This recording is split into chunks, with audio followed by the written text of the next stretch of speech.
函館のクリスマスを知っていますか？ただでさえ函館はご飯やスイーツ、ホテル朝食激戦区、温泉地などなどたくさん見どころがあるのに、クリスマスもすごいんですよ。今回の動画は函館のイルミネーションをまとめてみました。今回はレンタカーを借ります。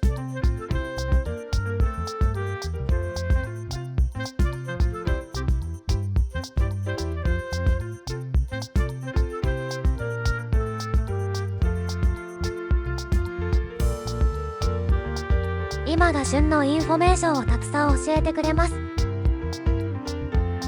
お昼頃に函館に到着したのでランチをしに行きます。場所はいつもと違うところへ。中島連梅にあるお寿司屋さん。路面電車でも行けますよ。地元の方のための商店街って感じのところです。ここのしげちゃん寿司、立ち食い寿司屋さんで4人までしか入れない小さいお店です。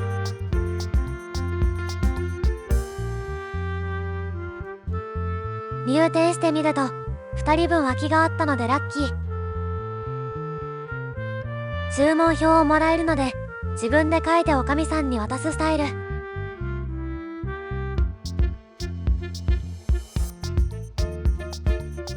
まずは生ちらし950円。お刺身もさることながら酢飯も美味しい。そして爆裂15貫盛り1600円。実は私赤身のお刺身が苦手だったのですが、北海道へ来てから好きになりました。どれも美味しいのですが、この鮭ハラス炙りと鮭背脂握りが悶絶するうまさ。アホみたいに美味しいしか出てこないです。しげちゃん寿司から本日のお宿へ移動します。北海道で朝食ランキング1位を獲得したことのあるセンチュリーマリーナ函館。駐車場が併設されているのですが、料金は1泊1000円。出し入れ自由ですが、入庫するたびにフロントで処理が必要です。ホテルもクリスマス仕様に飾られていました。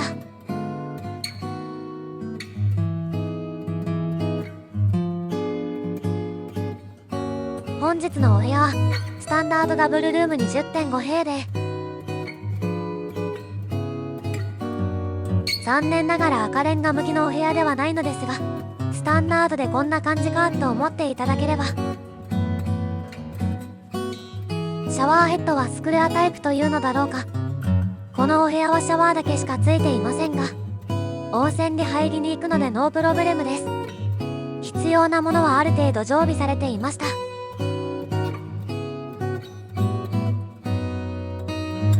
ワンちゃんと泊まれるお部屋もあるみたいですよ。清掃不要とフロントに申し出れば館内クーポン2泊で1人1000円もらえました。使えるところは2階のショップと湯上がりラウンジとバーボイジャーで利用可能。基本ホテル内で買い物や飲食をすると部屋付けなので、チェックアウト時にクーポンを出します。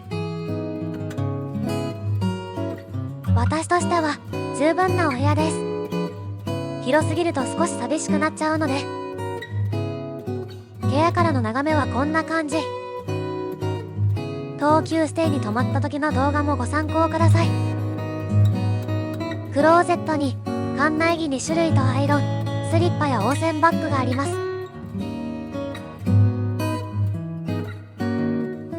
館内着はワンピースタイプとセパレートタイプの2種類。もちろん館内の情報はテレビで確認できます。アイランド利尻島へ行った時泊まってみたいと夫と話していたホテル。釧路にもグループホテルがあったのか。館内をブラブラしてみましょう。2階にあるショップへ。2階には朝食会場もありますよ。実はショップの奥に用があるのです。17時から22時の間にアロマ&ピローズバーがあるのですよ。枕は先着なので早めに選びに行きました。思ったよりアロマの種類が多くて嬉しいサプライズ。ガラスにこもった香りを嗅いで選びます。枕は種類が多すぎて悩みますね。私は大きくて低反発のしましまの枕をチョイスしました。ショップにサウナハットや館内着が売っていました。続いて大浴場の紹介です。泉質はナトリウム塩化物強塩泉です。色がもう茶色い。天空露天風呂では寝ながら函館山や星空を眺めることができますよ。そしてサウナですが、男性だけロウリュサウナだからショップでサウナ帽子が売っていたのかな。湯上がりラウンジで夫と待ち合わせ。寒くないから風邪をひかなくていいですね。箱焼き気になるな。湯上がりラウンジからは金森赤レンガ倉庫が見えます。そしてツリーも。湯上がりラウンジのいいところ、広いソファー、ゆっくりくつろげていいですよ。そして朝食ランキング堂々の1位を獲得したとされる朝食、見てみましょう。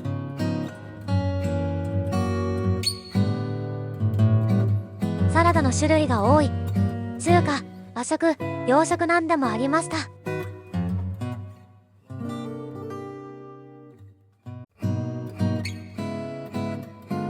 食べ過ぎ注意ですね。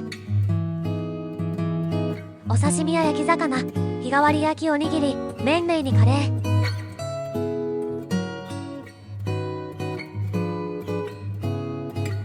白米や玄米がゆもあります。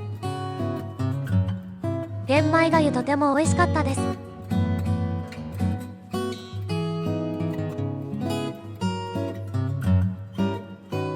夫の大好きなちまきもあった。微妙にメニューが変わるので、明日食べようと思っていたら変わってるなんてこともありました。エゾシカ肉が入ったバジルパスタ美味しかった。食パンやメロンパン、カムでエッグタルト。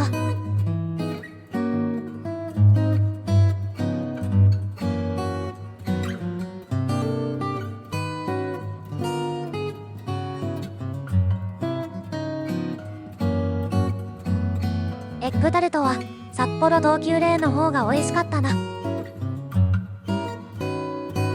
ースとディップの種類の多さよ。微妙にメニューが変わるので朝食の準備大変そう。どれだけ朝食に力を入れているかわかりますね。生ハムもあります。チーズもあるとなるとお酒が欲しくなるのではないでしょうか。ありますよ。朝スパークリングワインです。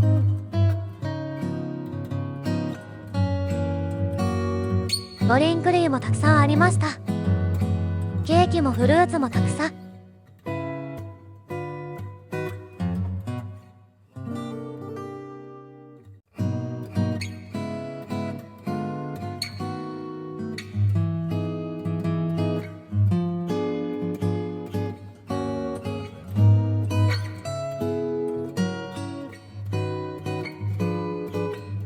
食後のコーヒーには函館のホットミルクを注ぎます。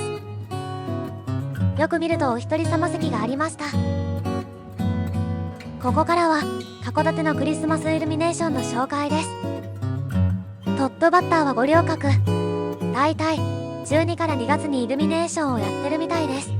そう聞くと日没のライトアップと同時に五稜郭タワーへ登らなければと思うところですが、一旦消えては点灯しの繰り返しだったので、点灯前後の写真や映像を収めたい方はそこまで急がなくてもいいかも。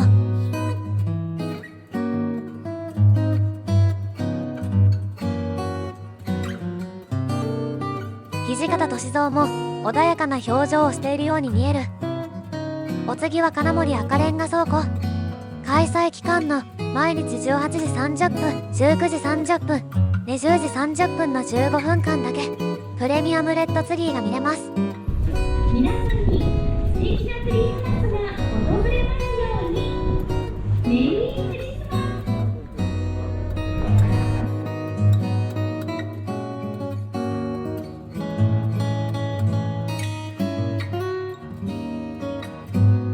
こんな大きな素敵なツリー初めて見ました。なんと20メートルの巨大なツリーには15万個の LED が使われています。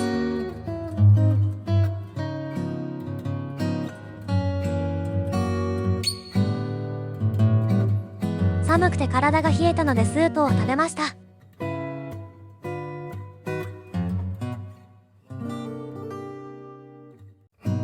プレミアムレッドツリーは圧巻でした。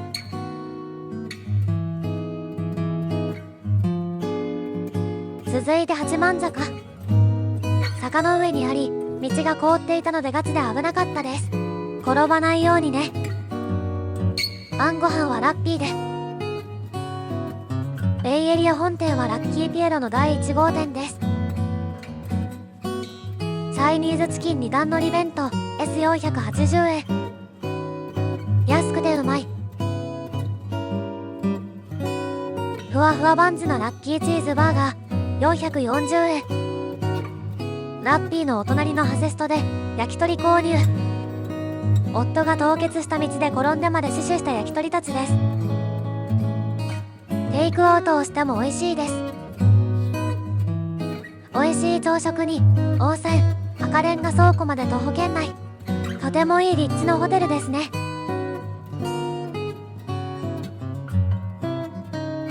翌日は北斗市へ行ってみました。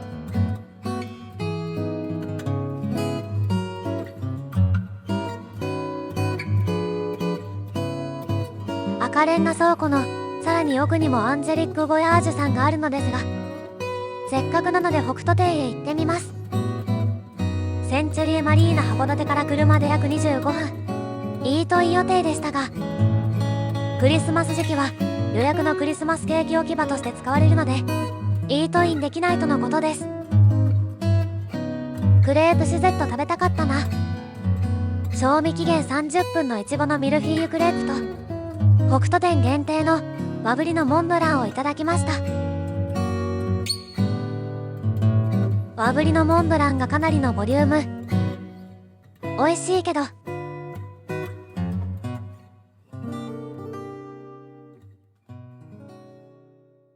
クレープはもちもちで美味しい。北斗市といえばトラピスト修道院。前回行ったトラピスチヌは女性修道院なのに対してトラピストは男性の修道院です。すでに綺麗ですね。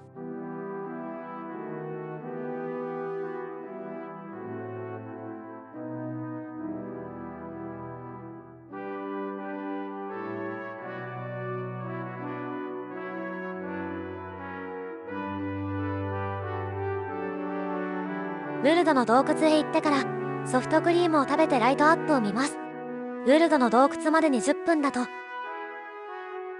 雪道なのでさらに時間がかかりそうですね。暖かい時期はクマが出るようです。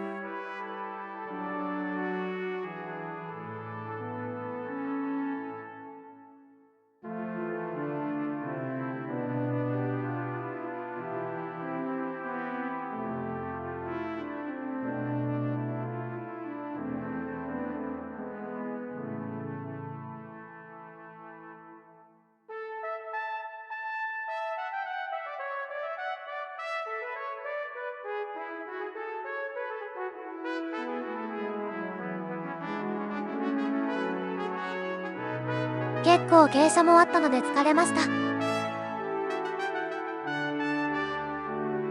道が2つ。時間は一緒だが階段道を選んでみました。着いた。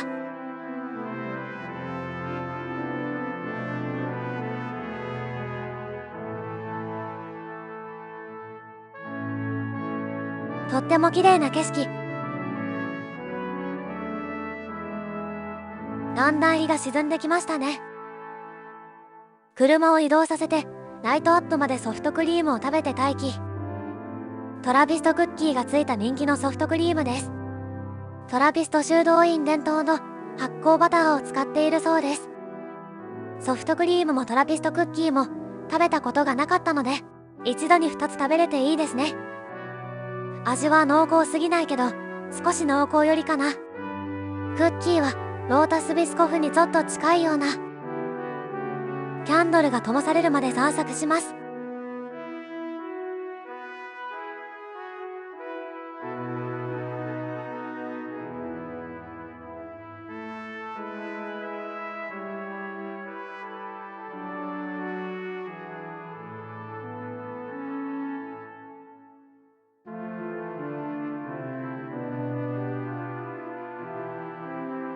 門の中は入れません。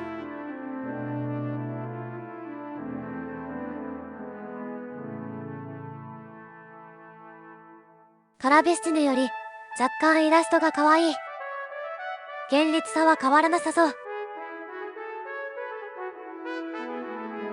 そろそろライトアップか。トラピスト修道院へ続く階段にキャンドルが灯されています。とても綺麗ですね。星空もとても綺麗でした。おまけと言っちゃなんですが、ホテル横にあるマシューマルもちょこっと紹介。青函トンネルができるまでは、このマシューマルが本州と北海道の橋渡しをしていました。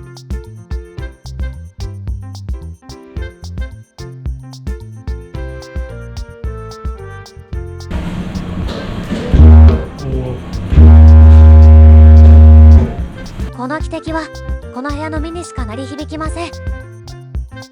外に鳴り響く汽笛は12時と17時に自動で鳴ります。なかなか広くてモールス信号クイズという激ムズゲームもありました。函館空港から帰ります。新しいレストランができてる。案内板のパタパタ回るのを見るのが好き。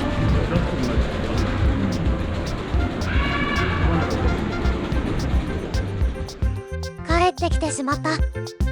高層ビル多し。今回もご視聴ありがとうございました。